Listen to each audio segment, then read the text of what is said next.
Welcome to true 9 news. చిన్న చింతగుంట మండలం పెద్ద వడ్డెమాన్ జెడ్పీహెచ్ఎస్ హై స్కూల్లో వేసవి అనంతరం పాఠశాలలు పునః ప్రారంభమవుతున్న సందర్భంగా రాష్ట్ర ప్రభుత్వం తరపున విద్యార్థులకు యూనిఫామ్లు పాఠ్య పుస్తకాలు పంపిణీ కార్యక్రమంలో పాల్గొని యూనిఫామ్లు పాఠ్య పుస్తకాలు పంపిణీ చేసిన దేవరకద్ర ఎమ్మెల్యే మధుసూదన్ రెడ్డి.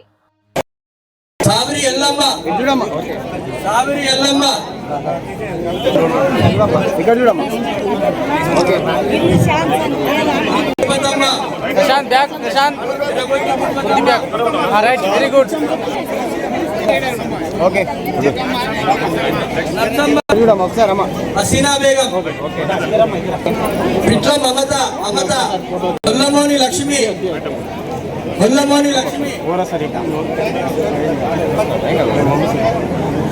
అడ్డగోలుగా దోసుకుని ఈరోజు మొత్తం ఖాళీ కుండాలు ఇచ్చేసిపోయారు తెలంగాణ రాష్ట్రం. మనం అధికారంలో వచ్చడానికి అక్కడ పోయి చూస్తే ఏముంది, మొత్తం కూడా ఖాళీ చేసి పెట్టేసి. అంటే ఎవరైనా కూడా భవిష్యత్ తరాలకు ఆలోచన చేసి పనులు చేస్తారు. నీకు అవకాశం ఇచ్చినప్పుడు ఒక ఇంటి పెద్దగా ఈ రాష్ట్రానికి ముఖ్యమంత్రి అన్న వ్యక్తి ఏం చేయాలి? ఏదైనా అప్పు చేసినా కూడా మంచి పని కోసం చేయాలి. మనం ఇంట్లో అప్పు చేస్తే ఏం చేస్తాం? మన పిల్లల పెళ్లిలకు, భూములు ఉండేలో, ఇంకేదైనా ఇతరత్ర విషయాలకు మంచి పని చేయడానికి అప్పు చేస్తాం. కానీ కొందరు అప్పులు చేసి ఏం చేస్తారు? తిరగలికే తాగలికి అప్పులు చేస్తారు. అట్లాంటి కుటుంబాలు ఏమైతే మీకు తెలుసు. సో ఈ రోజు రాష్ట్ర పరిస్థితి కూడా అదే. కేసీఆర్ గారికి అవకాశం ఇస్తే అడ్డగోలికి అప్పులు చేసేసి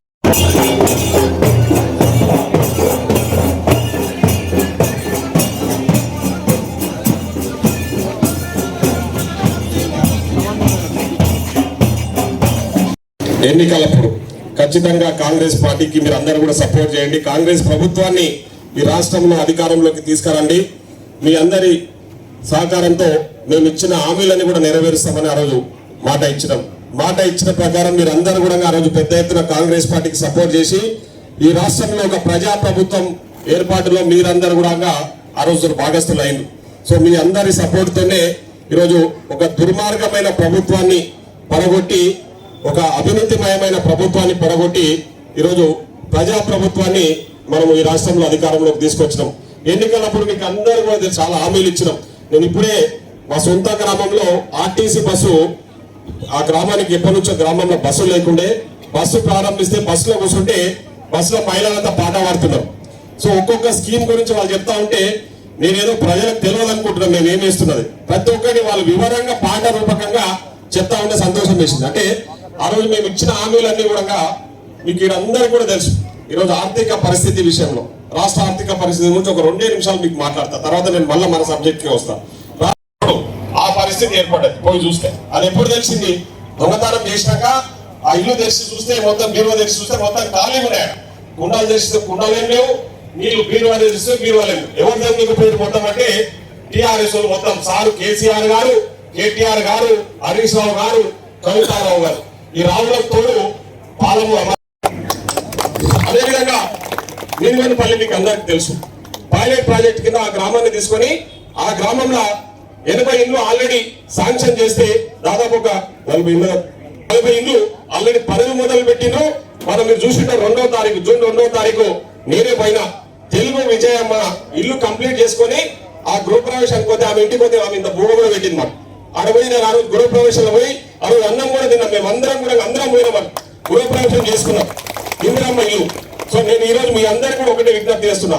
ఇన్ని అప్పులున్నా, ఇన్ని ఇబ్బందులున్నా ఈరోజు మన పాలమూరు వల్ల మాట ఇస్తే మాటకు నిలబడి పని చేసుకుంటూ పోతాం. అంతే తప్ప వాళ్ళలాగా అబద్ధం మాట్లాడడానికి మనకు రాదు. ఈ రోజు ఉన్నది మన పాలమూరు బిడ్డ ముఖ్యమంత్రిగా ఉన్నాడు. ఒక్క రోజు రెస్ట్ తీసుకోకుండా ఆయన కానీ నేను కానీ ఇంకా పార్టీలో ఉన్న మంత్రులు, ఎమ్మెల్యేలు ఎవరు కూడా రెస్ట్ తీసుకోకుండా అరే తెలంగాణకు ఒక సపరేట్ ఒక ఆకాంక్ష కోసం ఏర్పడ్డది, ఆ తెలంగాణ ప్రజలకు ఇచ్చిన మాట నిలబెట్టుకోవాలని 6 నిమిషాలు కష్టపడుతూ ఆర్థిక పరిస్థితి బాగాలేకపోయినా వాళ్ళు చేసిన అప్పులకు 7.5 లక్షల కోట్ల అప్పులు చేస్తే ఈరోజు దాదాపు 6,000 కోట్లు ఓన్లీ అప్పులకు మిత్తి కట్టాల్సిన పరిస్థితి ఏర్పడ్డది. ఎవరైనా అప్పులు చేస్తే ఇప్పటిదాకా నేను చెప్పినట్టు ఏదైనా మంచి పనికి చేయాలి, తీసుకుపోయి ఆ పైసలు అలా కాలబెడితే దానికి లెక్కలే లేవు. ఇప్పుడు తప్పించుకునే ప్రయత్నం చేస్తున్నారు వాళ్ళు. కుటుంబం అవినీతికి పాల్పడి కేసులలో ఇరుక్కొని అవన్నీ కూడా కాంగ్రెస్ కావాలని ఎందుకు చేస్తాము? కావాలని చేస్తే వచ్చిన నెలకే అందరిని తీసి లోపలేసిన వాళ్ళం కదా. ఈరోజు అధికారులు అదేవిధంగా కోర్టులు పూర్తి స్థాయిలో విచారణ జరిపి అరే మీరు నేరం చేసిర్రా, మీరు తప్పు చేసిర్రు అని చెప్పేసి క్లియర్ కట్ గా ఈరోజు చెప్తా ఉన్నాయి. అవన్నీ కూడా తప్పించుకోనికే ఏవేవో మాటలు మాట్లాడుతూ రేవంత్ రెడ్డి గారిని కూడా మన పాలమూరు ముద్దుబిడ్డను కూడా ఈరోజు అడ్డగోలుగా మాట్లాడే ప్రయత్నం చేస్తున్నారు. అంటే ఒకసారి ఆలోచన చేయండి. మీరు అన్ని కూడా ఈ సందర్భం గుర్తు చేస్తున్నారు. ఇన్ని ఇబ్బందులు ఉన్నా ఈరోజు ఇచ్చిన మాట ప్రకారం మీరందరూ కూడా మహిళలు ఉన్నారు ఇక్కడ, మీకు తెలుసు. ఆర్టీసీ బస్సులలో ఉచితంగా ప్రయాణ సౌకర్యం కల్పించడం. ఈరోజు చాలా మంది ఇక్కడ ఉన్నారు మా తల్లులందరూ. మీరు అత్తగారింటికి తల్లిగారింటికి షాపింగ్ లకు ఎక్కడికంటే అక్కడ చాలా మటుకు ఉచితంగా ప్రయాణం చేస్తున్నారా లేదా? మీకు అందరూ కూడా ఇవ్వరు. ఇక్కడ నాకు తెలిసి ఇక్కడ ఉన్న 99% మంది ఆర్టీసీ బస్సులలో ఉచితంగా ప్రయాణం చేస్తున్నారు నాకు తెలిసి. మీరందరూ కూడా ఎక్కడ ఇబ్బందులు లేకుండా బస్సులు కూడా అప్పుడు స్టార్టింగ్ లో కొంచెం ఇబ్బంది అయింది, ఎందుకంటే రేషన్ కార్డులో ఎక్కే పరిస్థితి లేదు. కానీ ఈ రోజు ఎవరైతే దరఖాస్తులు పెట్టుకున్నారో వాళ్ళందరికీ కూడా కొత్తగా రేషన్ కార్డులు ఇవ్వబోతా ఉన్నాం. ఆ కొత్త రేషన్ కార్డులకు ఈరోజు మనము ఉగాది పండుగ నుంచి సన్న బియ్యం ఇస్తున్న విషయం మీకు తెలుసు. ధనవంతులతో సమానంగా సన్న బియ్యం మా వాళ్ళు కూడా మా బీదోళ్ళు కూడా సమానంగా సన్న బియ్యం తినాలి అనే ఆలోచనతో ఈరోజు ఆర్థికంగా మన ప్రజలను ఆదుకోవాలని ఈరోజు సన్న బియ్యం ఇస్తా ఉన్నాం. సన్న బియ్యం మీకు తెలుసు, ఎక్కడ ఏ రాష్ట్రంలో ఏ ప్రభుత్వం ఇస్తలేదు. ఒక్క రాష్ట్రంలో సన్న బియ్యం ఇస్తా ఉన్నాం. బీజేపీ వాళ్ళు మాట్లాడుతున్నాడు అక్కడక్కడ ఏదో మేము ఇచ్చినాం అవి మా బియ్యం అని చెప్పేసి. అరే మీరు ఇచ్చేటోళ్ళు అయితే మరి బీజేపీ వాళ్ళు కొన్ని రాష్ట్రాలలో అధికారంలో ఉన్నారు కదా, మీరు అధికారంలో ఉన్న కదా మీరు ఏమి ఇయ్యరు. రైతులకు రుణమాఫీ చేయరు, రైతుల పంటలకు గిట్టుబాటు ధర ఇయ్యరు, రైతులకు బోనస్ ఇయ్యరు, ఇక్కడ సన్న బియ్యం ఇయ్యరు. అవేమి ఇవ్వకుండా ఈడ వచ్చి ప్రతి ఒక్కరు బీజేపీ బీఆర్ఎస్ మన మీద వాడి ఏడ్చాడని తప్ప వేరే ఏమి లేదు. ఎందుకంటే ఇక్కడ పనిచేస్తున్న ప్రభుత్వం ప్రజా ప్రభుత్వం. అధికారుల దగ్గరికి ఇంతకుముందు మనం కాళ్ళారిగేలా చెప్పులారిగేలా తిరిగేది ఆఫీసుల చుట్టూ రెవెన్యూ భూముల పంచాయతీ ఏమైనా వస్తే. ఇప్పుడు అధికారులే మీ దగ్గరికి వచ్చే విధంగా మేము చట్టాలు చేసి అధికారులు ఊర్లకు వచ్చి రెవెన్యూ సదస్సులు పెట్టి భూముల పంచాయతీలు ఉంటే ఆ పంచాయతీలు చెప్పుతా ఉన్నాం. ఇవన్నీ కూడా ఎందుకు చేస్తా ఉన్నాం? ఇది ప్రజా ప్రభుత్వం. అరే ప్రజలు మనల్ని నమ్మి మనకు ఓటేసి మనకు అవకాశం ఇస్తే వాళ్ళకి ఇచ్చిన మాటలు నిలబెట్టుకోవాలనే ఆలోచనతో ఈరోజు మనం పనిచేస్తూ ముందుకు పోతా ఉంటే ఎవరెవరు అడ్డగోలుగా మాట్లాడే ప్రయత్నం చేస్తా ఉన్నారు. ఒక్కసారి ఆలోచన చేయండి తల్లి. వచ్చి 15 నెలలు అయింది. ఈ 15 నెలల కాలంలో నేను చెప్పిన ఇవన్నీ కూడా ఇన్ని అప్పులున్నా ఇన్ని ఇబ్బందులున్నా మనం చేసుకుంటూ పోతా ఉన్నాం. ముఖ్యంగా ఇందిరమ్మ ఇల్లు. ఈరోజు పేదోళ్ళు ఇల్లు లేని వాళ్ళు ఎంతమంది ఉన్నారు ఇక్కడ. మీరు అందరూ కూడా ఇల్లు లేని వాళ్ళు ఈరోజు ఇల్లు లేకుండా చాలా మంది పూడి గుడిసెలల్లా కవర్లు కప్పుకొని నివాసం ఉంటున్నారు. కానీ 10 ఏళ్ళ వాళ్ళకి ఆ కనికరం రాకపోయా.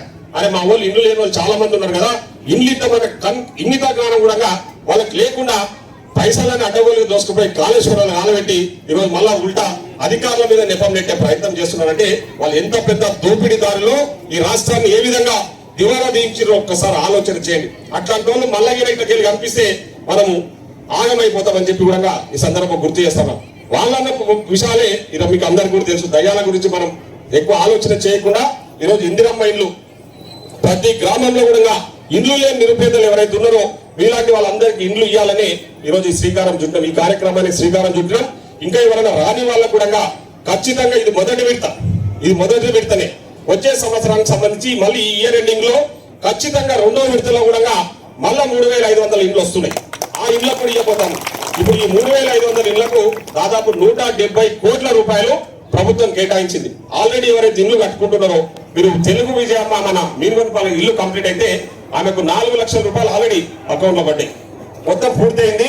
ఇంకొక 1 లక్ష రూపాయలు పెండింగ్ ఉంది. ఆ 1 లక్ష రూపాయలు కూడా తొందరలోనే నాకు తెలిసి అధికారులు అదే బుధవారం రోజు మిగతా 1 లక్ష రూపాయలు కూడా ఇస్తామంటున్నారు. సో మీ అందరూ కూడా నేను ఒకటే విజ్ఞప్తి చేస్తున్నా, మీ పనులు మొదలు పెట్టాలని కోరుతా ఉన్నా. మీరందరూ కూడా ఇల్లు లేని వాళ్ళని సెలెక్ట్ చేయడం జరిగింది. పార్టీలకు అతీతంగా ఇండ్లు ఎవరికైతే లేవో వాళ్ళకి ఇవ్వాలని ప్రభుత్వం ఈరోజు గొప్ప నిర్ణయం తీసుకొని మీ అందరికి కూడా ఇండ్లు ఇస్తా ఉన్నాం. ఇండ్లు పట్టాలు తీసుకున్న వాళ్ళందరూ కూడా మంచి రోజు చూసుకొని ముహూర్తాలు పెట్టుకొని మీరు మొదలు పెట్టి బేస్మెంట్ వేసినప్పుడే మొదటి విడతలోనే బేస్మెంట్ వేసినప్పుడే 1 లక్ష రూపాయల అకౌంట్ లో జమ చేస్తారు అధికారులు. డబ్బుల విషయంలో ఎక్కడ వెనకాడి చేసే ప్రసక్తి లేదు. బేస్మెంట్ వేసినాక 1 లక్ష రూపాయలు, గోడలు కట్టుకున్నాక 1 లక్ష, ఇంకా కొంచెం ముందు పోయినాక స్లాబ్ వరకు పోయినాక 1 లక్ష, స్లాబ్ వేసినాక 1 లక్ష రూపాయలు, స్లాబ్ కు 2 లక్షల రూపాయలు, అట్లా 5 లక్షల రూపాయలతో ఒక్కొక్కరికి ఇల్లు కట్టిస్తున్నామని చెప్పి ఈ సందర్భంగా గుర్తు చేస్తా ఉన్నాం.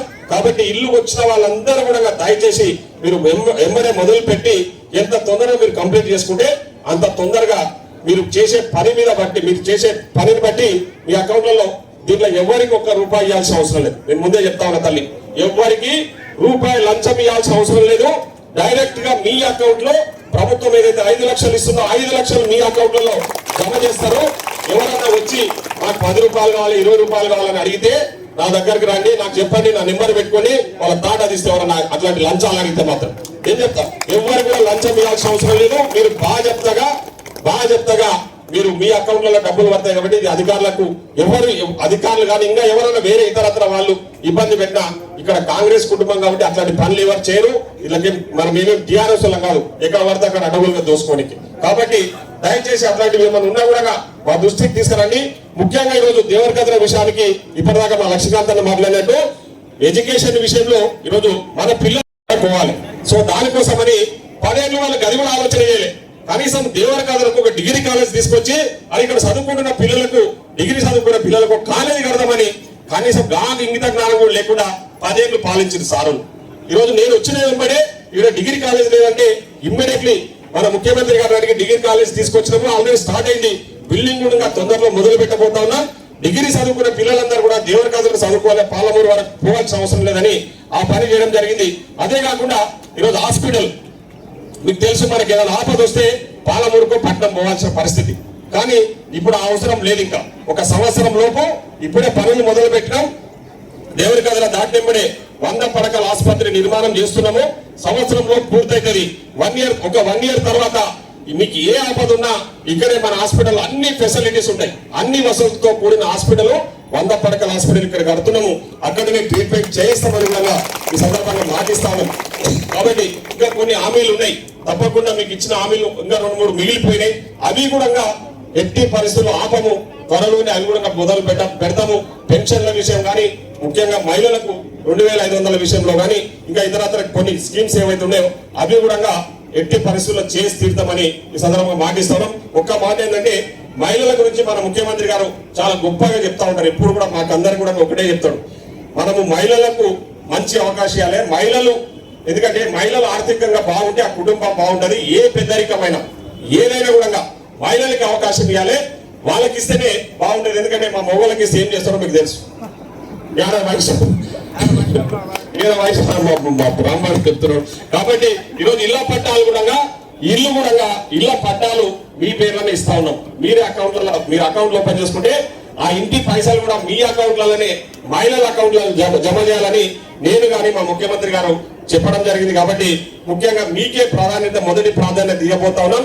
ఇదే విషయం కాదు, రేపు మహిళా సంఘాల మెంబర్లు ఉన్నా కూడా వాళ్ళకు కూడా ఒకటే చెప్తా ఉన్నాం.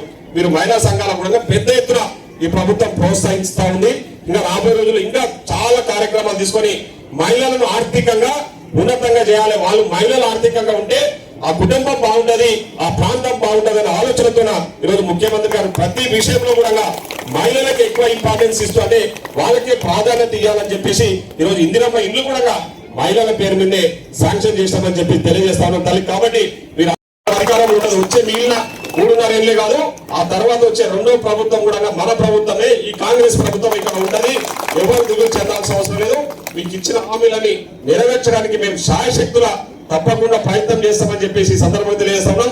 మీరు అందరూ కూడా చూస్తా ఉన్నారు. ఈరోజు చాలా మంది ఎమ్మెల్యేలు నన్ను అడుగుతా ఉన్నారు, ఏందన్నా ఇట్లా తిరుగుతున్నావు అని. ఎందుకంటే మీరు అందరూ నమ్మి నాకు ఓటేసారు కాబట్టి నేను మీకు పనిచేయాలని ఆలోచనతో ఉన్న న్యాయవాద వృత్తిని కూడా వదులుకొని ఈరోజు రాజకీయాలకు వచ్చి 6 నిమిషాలు కష్టపడుతూ మాట ఇచ్చినాము, మన మాట నిలబెట్టుకోవాలి. వాళ్ళ ఆపదలు ఏమైనా ఉంటే వాళ్ళని ఆదుకుంటూ, ఎందుకంటే మనం నమ్మి ఓటేసి మనల్ని ఎమ్మెల్యేలు చేస్తే మనం ఎలా దొరుకుతాడో ఉసుక అమ్ముకోవడం, ఏడ దొరుకుతాడో నల్లమట్టి అమ్ముకోవడం కాదు. పని చేయాలని ఆలోచనతో ఈరోజు రాజకీయాలకు వచ్చి ఆ విధంగా పని చేసుకుంటూ ముందుకు పోతా ఉన్నాం. తప్పకుండా ఎవరికి ఏ ఇబ్బంది ఉన్నా మేము అక్కడ ఆ సమస్యలు పరిష్కరించడమే ధ్యేయంగా పనిచేసుకుంటూ ముందుకు పోతామని తెలియజేసుకుంటూ ఇప్పుడు గ్రామాల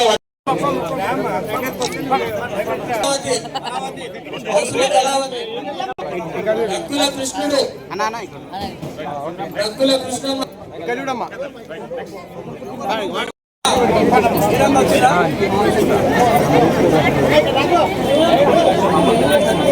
కొందమూని లక్ష్మమ్మ వెంకటమ్మ నెక్స్ట్ వెంకటమ్మ రెడీ ఉండాలా. సి వీరామణి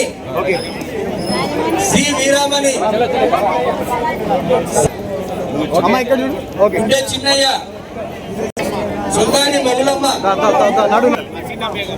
కృష్ణవేణి